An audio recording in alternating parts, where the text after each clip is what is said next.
The recording has started, and I'm glad to have our first speaker from outside the University of Groningen in this webinar series. Kees Boersma is a professor of socio-technical innovation and societal resilience in two faculties at the Vrije Universiteit Amsterdam. I see that also on your first slide, the Faculty of Social Sciences and Faculty of Science. And he's also the co-founder of the Crisis Resilience Academy. And I think that today you're gonna talk about your work on innovations in crisis and disaster studies. And I'm looking forward to listening to your presentation. The floor is yours, Kees. Thank you, Francesca. And so I was really looking forward to to this meeting, also because Francesca, the two of us, we had a conversation about a month ago. So I learned about also our joint interest about resilience, societal resilience. Because next to my position in the Faculty of Social Science and Sciences, for you to know, in the Faculty of Social Science, we have an institute called the Institute for Societal Resilience. And I'm also a member of that institute. And within that institute, I sort of shaped a group that is focusing on crisis management and disaster studies and the like. And I myself, in particular, I'm interested in innovations, can be organizational or technological, in let's say improving crisis and disaster management in various phases of what we call the various phases of crisis and disasters. So, and after our conversation, Francesca, I had the feeling that instead of talking about one paper of mine in particular and then going in depth about methods and results and so forth and so on, rather I'm going to give sort of an overview of what I'm doing in that field. Also because I'm always eager to make new friends, so to say, to see, okay, how is working together possible? Can we collaborate in one way or another? Share our results, joint interest in the field of resilience. A contested but really interesting concept, so to say. So I'm trying now to go to the next slide. Yeah. So basically, what I'm doing in my research and my research team, so to say, I'm working a lot with colleagues, but also with PhD students, graduate students, and postdocs.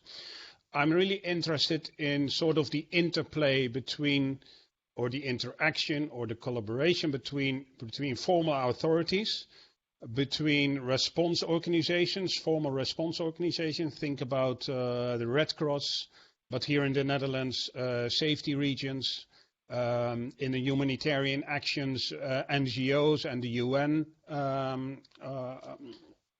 organizations, and also in citizens' response and civil society, so to say.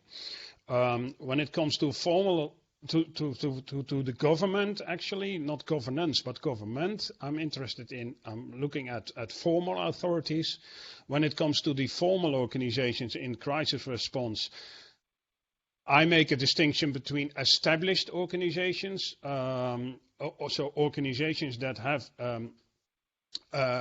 explicitly the crisis response in their agenda, so the Red Cross and what have you, but also expanding organizations, like organizations that step up at times of crisis because they have, for example, an expertise in logistics. So, for example, during the well-known Hurricane Katrina that happened, I don't know, maybe 12 years already ago in southern US, Walmart responded to the crisis by offering their expertise in logistics, for example. So that's an expanding organization responding to the crisis situation. And when it comes to civil society, I'm really interested in civil society actors that are not necessarily established to respond to a crisis, but they can be churches or cooperations or what have you, that at times of crisis respond to the situation, and also emergent actions.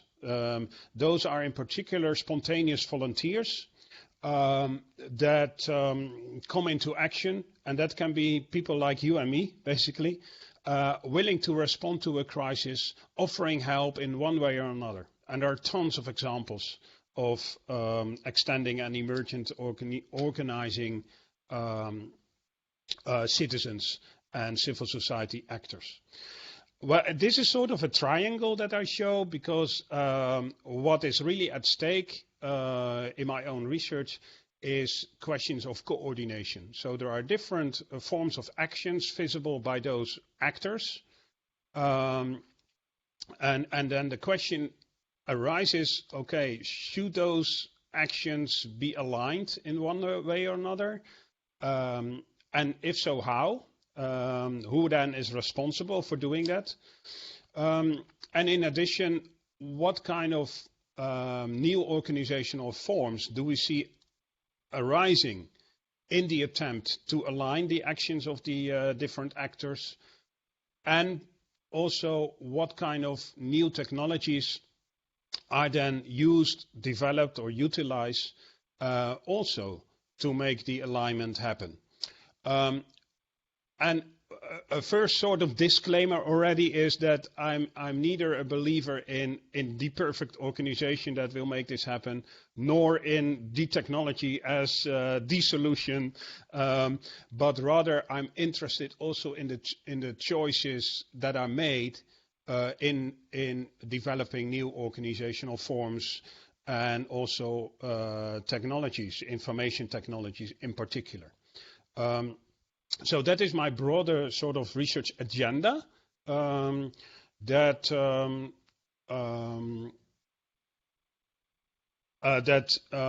are executed in my own research time. You all know how it works in academic world, but also in research projects.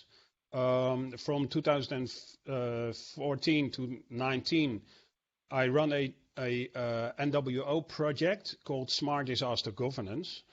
And in that project with two postdocs, or two graduate students and a postdoc, we looked into new ways of governance. So how can we understand the actions of the various actors in society responding to crisis situations and disasters? And can we see sort of a difference in crisis response in the Netherlands versus humanitarian actions?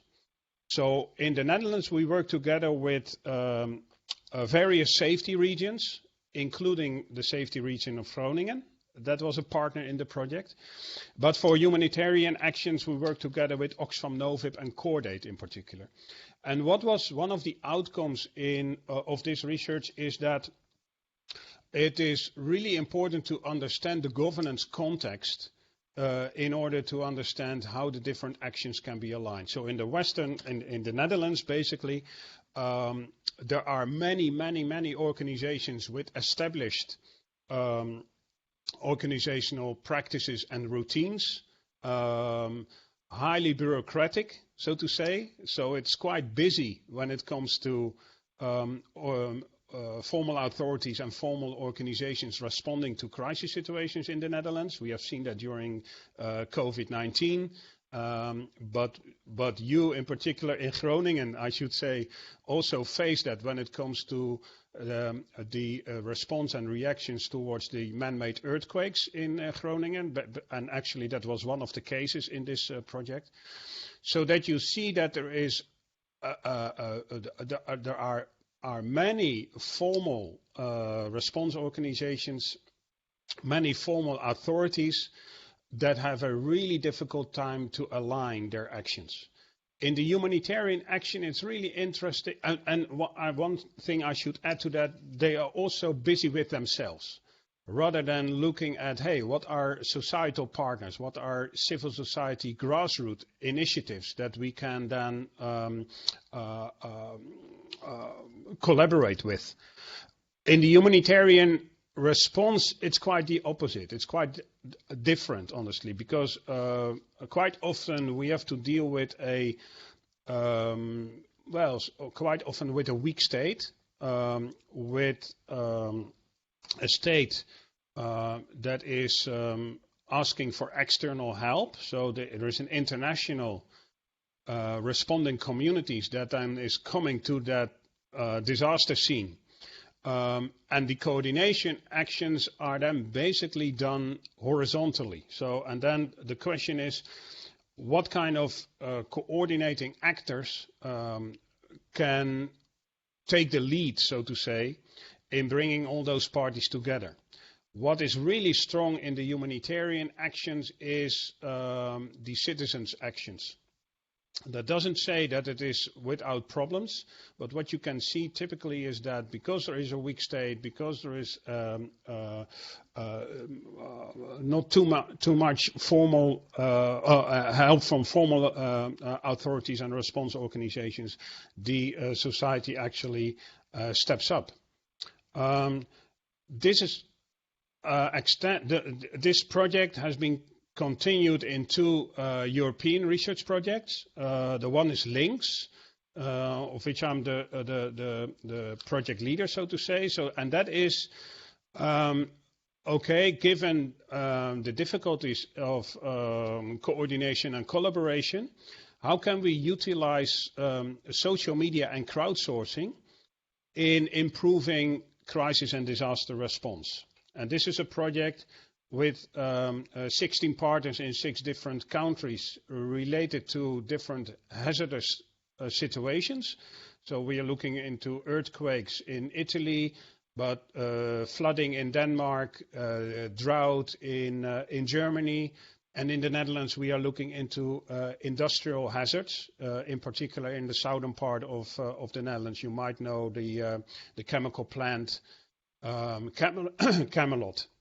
We are in that case also working with the safety region of Limburg South. So again, the question here is how can the different actions towards the crisis situations and crisis and risk communication be strengthened by using new technologies, but also by crowdsourcing. So can we, as formal authorities or response organization, recognize the added value of spontaneous volunteers, for example? And in the other project, HEROES, I'm a work package leader in this project, in particular looking at governance issues, again with the question, in a long during what I label creeping crisis, a pandemic, because until now I refer to crisis situations that you can consider to be sudden onset, so all of a sudden, so to say, but the pandemic spreads out over a longer period of time, which has its particular challenges, as we all have experienced. Again, the question is, how can we think about interconnecting the different organizations responding to the crisis situation, but also how can we recognize the actions of civil society organizations and civil society actions and volunteers. What I always try to do in my research, and personally, my main method is ethnography, interviews, so qualitative research. But I do work together with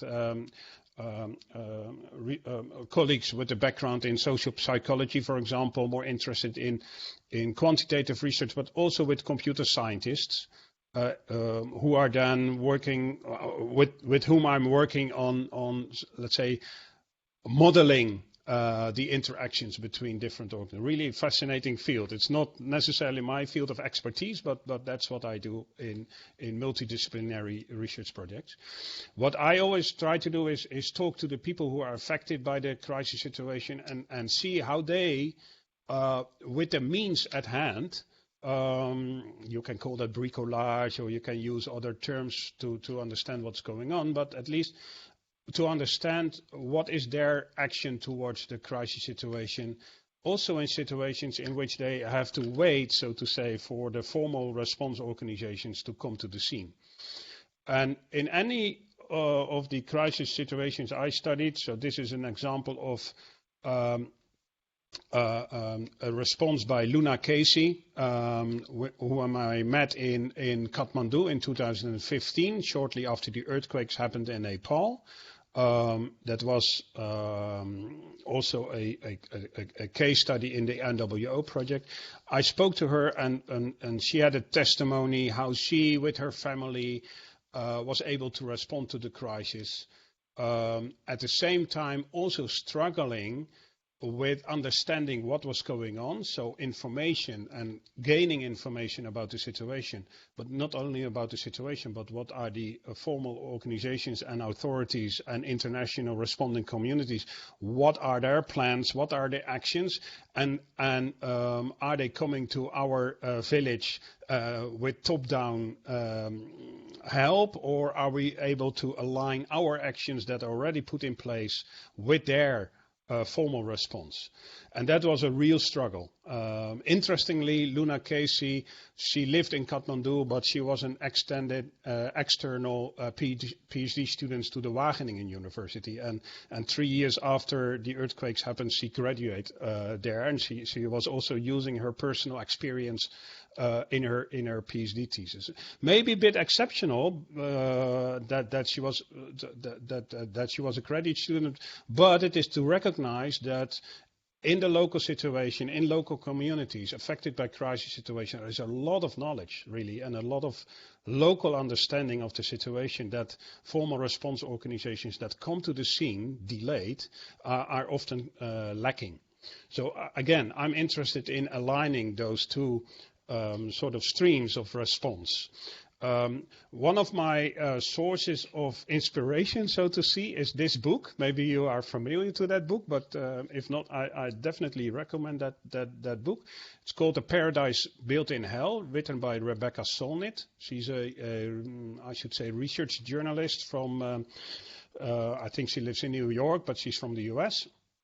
And A Paradise Built in Hell, basically, it's quite a strong metaphor. I should remind myself, but the paradise sort of is the recognition of the actions of citizens, spontaneous volunteers, civil societal actors, grassroots movements in responding to crisis situations.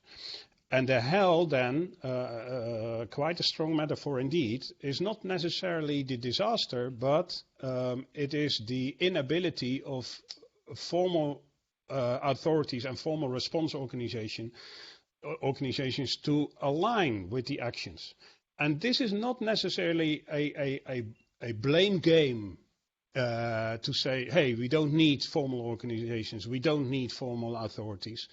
But Rebecca Solnit, doing different case studies, also historical analysis, actually became sort of frustrated by the inability of those formal, established, well-organized bureaucratic organizations to open themselves up and to reorganize them in such a way that they indeed could start working together with the, in their view, unorganized actions of citizens, spontaneous volunteers. And this leads me to my sort of my home base when it comes to theories that I'm using to understand crisis and disaster governance and organizations. That is from the Disaster Research Center in the US. They are now located in Delaware. But sort of the founding fathers are Carantelli and Dines. And actually, what they did they got a really good funding from the U.S. government in the early 70s already, with the questions: okay, what, God forbid, there will be a nuclear attack on our territory? How would the society respond? Well, that is quite a difficult question to answer empirically, of course. But what they did is they say, okay, we go to the Midwest during the hurricane season, the tornado season, and actually we take that as sort of a proxy for, okay, what would happen if there is a real big disaster.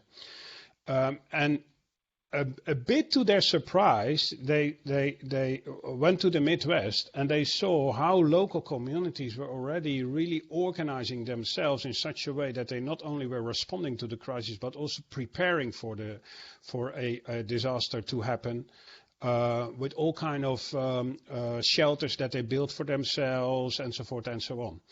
And from that study, from this research, they distilled two what I call governance doctrines, ideotypical ways of looking at response to crisis situation. And I can explain them a bit more in detail. The one is chaos, command and control, and the other is continuity, collaboration and coordination. The first one is chaos, command and control. And basically that starts with an assumption. Continuity, coordination and collaboration also starts with an assumption.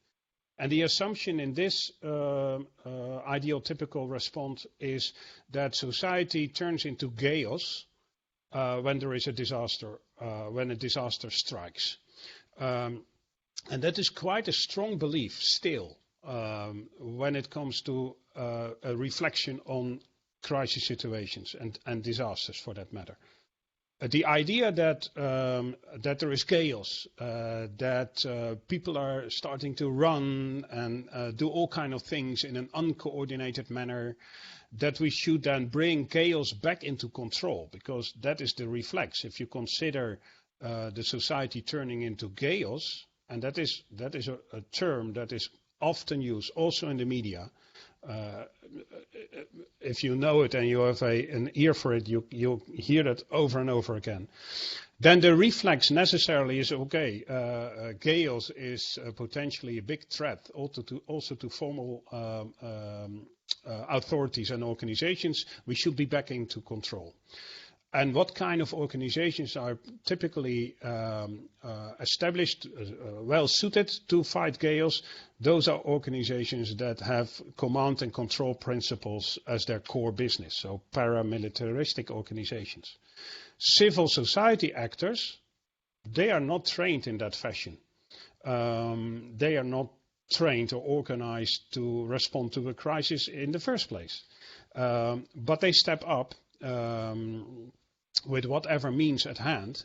But from the perspective of chaos, command and control, they rather add more chaos to the situation, because you don't know beforehand who they are, how they will respond, who is responsible for as a group of spontaneous volunteers, for example, so where is the accountability and all that.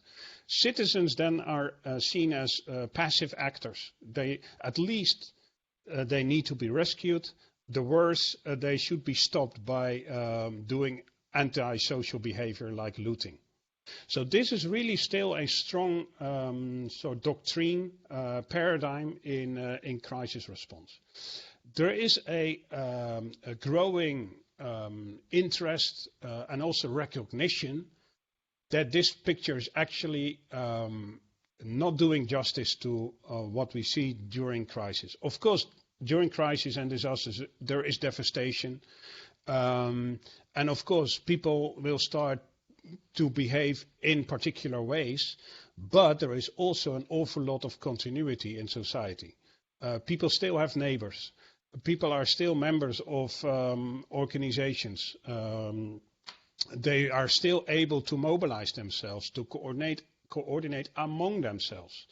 So there is continuity, if you recognize that continuity in society, then as formal authorities and response organizations, you rather would seek for working together with those actions of civil sector actors. So rather than trying to control that behavior, you seek for working together, collaboration. So the kind of organizations that you would typically expect in that kind of situation are those organizations that are able to open themselves up, so that have liaison structures, for example, that are able to improvise and seek for ways to coordinate actions that are otherwise unaligned. And citizens, they are not passive victims in this perspective, but they have local knowledge and understanding. They have the capacity to respond to the crisis situation. And hence, and this is my resilience perspective, and I'm now only coming with the terminology of resilience to prevent a neoliberal bias to say, hey, you are on your own, the government is of no use, please help yourself because you are resilient. No, resilience for me is a resilient community is part and parcel of a comprehensive response to crisis situations. So, and the reason why I use that resilience lens or perspective is to recognize the adaptive capacity, the ability to respond to crisis situations by civil society and by civil society actors. So here's my resilience perspective. It starts with recognizing the vulnerability. Yes, there is devastation during crisis and disaster situations. But if you look at the definition of vulnerability, which I took from Hoffman and Oliver Smith, anthropologists who studied crisis and disasters, it is really on a personal level the capacity or the coping capacity to deal with hazards, with hazards that eventually turned into disaster situations. On a more organizational level, I use the work by Kathleen Tierney in particular, but also others, for example, Ian Boyne or Louisa Comfort, maybe well-known names by you, but they are well-known names in the field of crisis and disaster studies. So it's the ability to absorb the impacts of shocks, then without losing the ability to function, but also to organize them in such a way that the next shock or the next disaster will not do so much harm. So typically words like build back better belong to this kind of paradigm. It's more than seeing systems bouncing back to the original situation, but it is rather the adaptive capacity that is important. And hence, I always put somewhere in my talk about crisis and disasters that idea of disasters are never natural, meaning that disasters are not something that come to us out of the blue. You can talk about natural hazards, the earthquake, the flooding, and so forth and so on. But if it turns in a disaster situation, then it means actually that we are not well protected, that we failed to prevent a disaster from happening in the first place.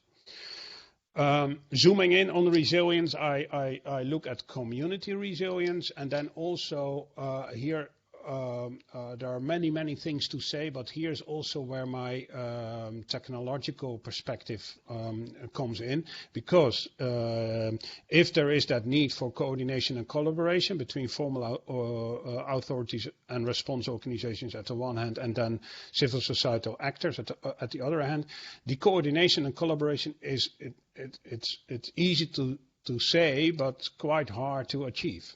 And there are means in place that are never the answer to the problem, but that can be helpful to establish those links, basically.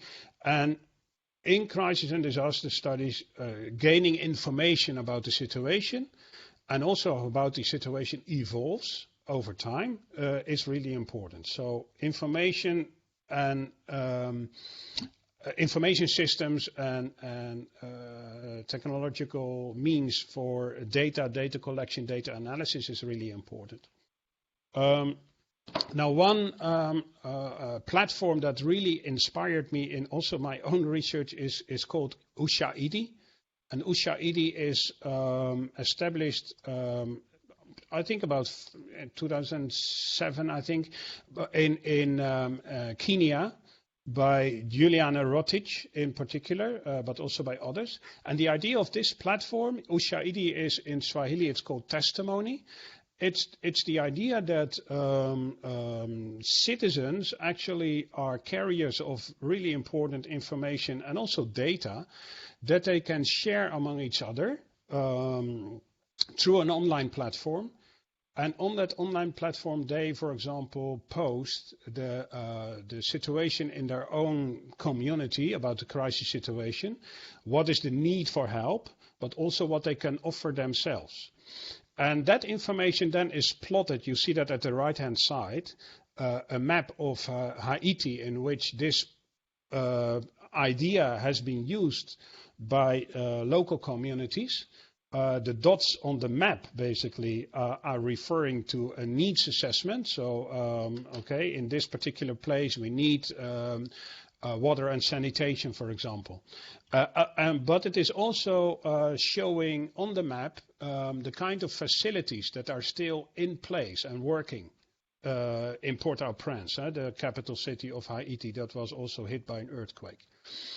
And what is also interesting is that this map of Haiti, in which you can see the dots, they are the outcome of the data analysis that is done in Ushaidi.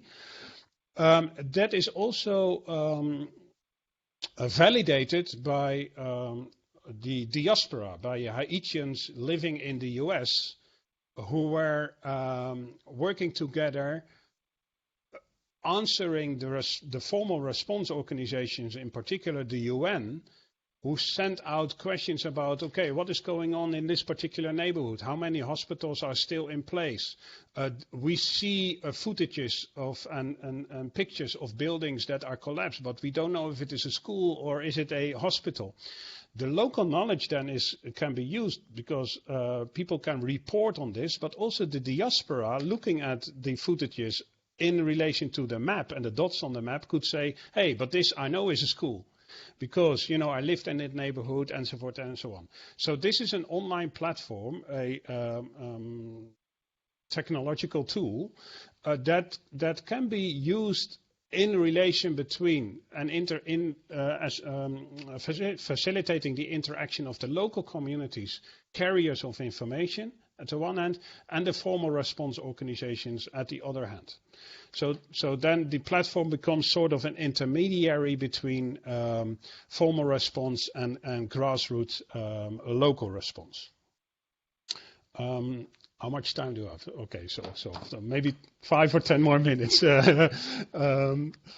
Francesca, yes. Sorry for being enthusiastic, but no, please continue being enthusiastic. Yeah. So but I've more things to tell. But here's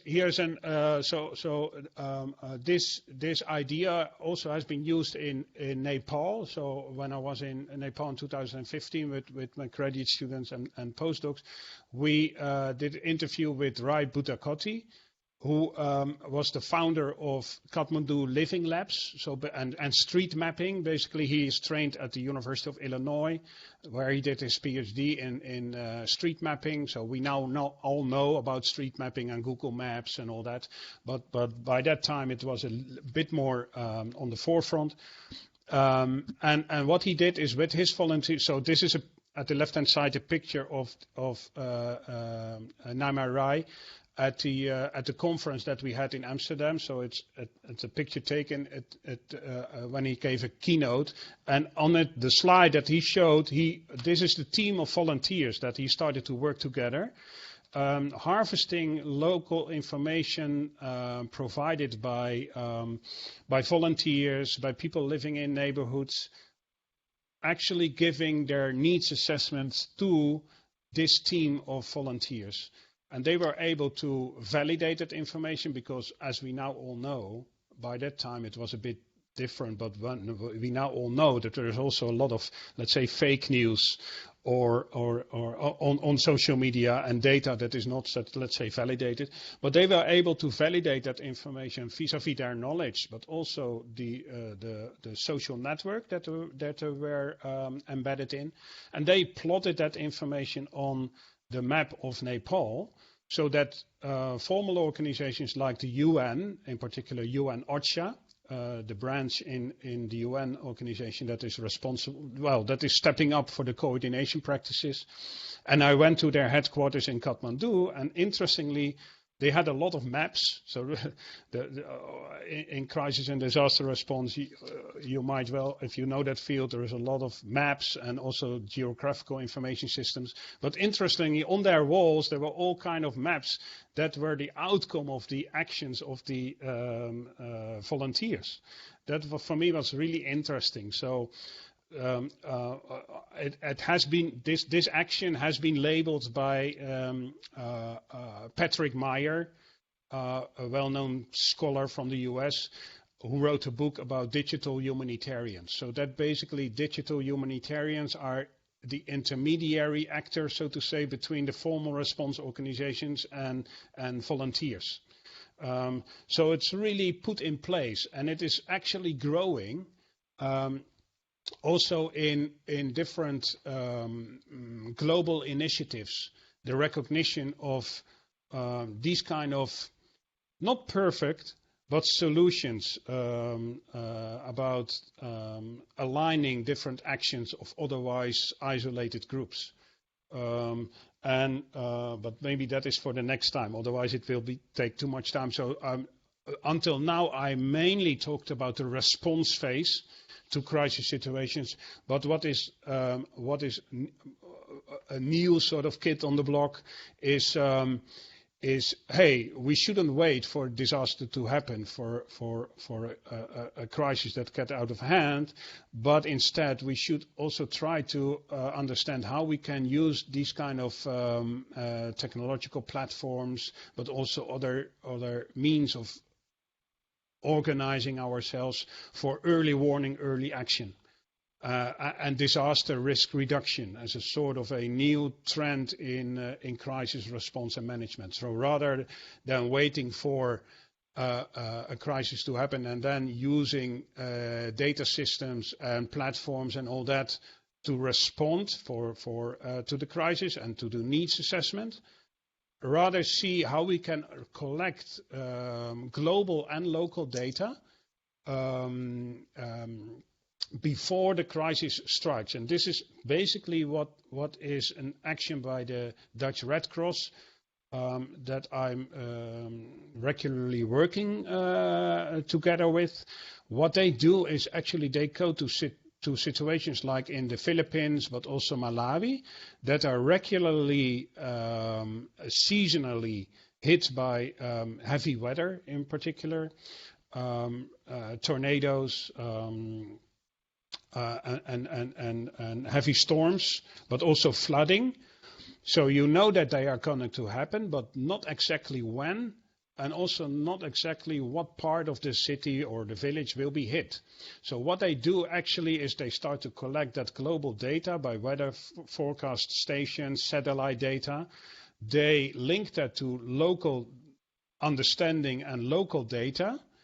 And what they do, so you see here the connection between global, let's say, big data and local understanding of who is living in which neighborhood, who are vulnerable people, what is going on in terms of local communities, what is the let's say, level of resilience of local communities. And if you combine that data, you should not wait for the disaster to happen. But if there is a likelihood that for example, within 4 days, the heavy weather or the flooding will affect this part of the city, then you bring in microfinance, and that is your early action, so that local people, local communities can use that microfinance to protect their houses, to strengthen their roofs, for example, and that is called early action, based on information that is gained before the disaster strikes.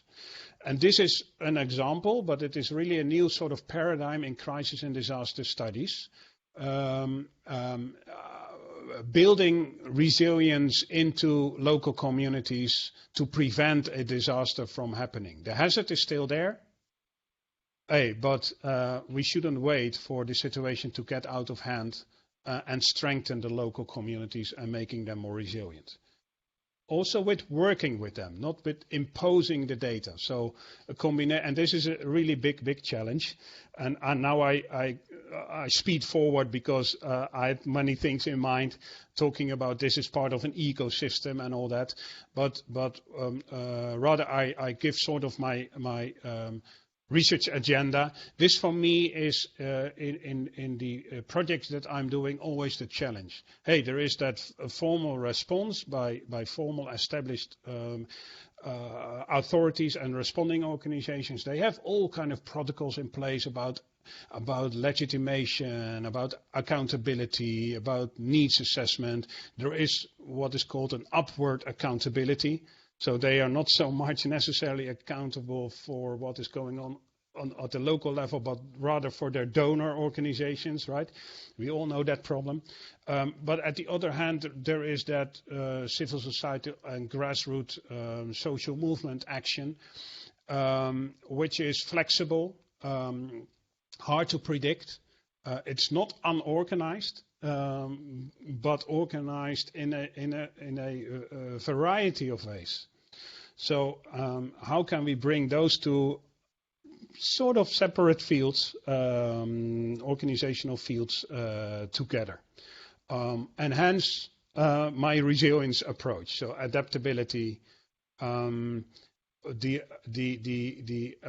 ability, but also the recognition, the ability to reorganize yourselves, but also the recognition that it is needed. That basically is my main research agenda. And here is, there's maybe much more to discuss, but in conclusion, yes, I see and recognize the devastation that you can find in crisis and disaster studies. I see and recognize the added value of new technologies, but for me they are means to achieve something, not a goal in itself. So, and they are not neutral either.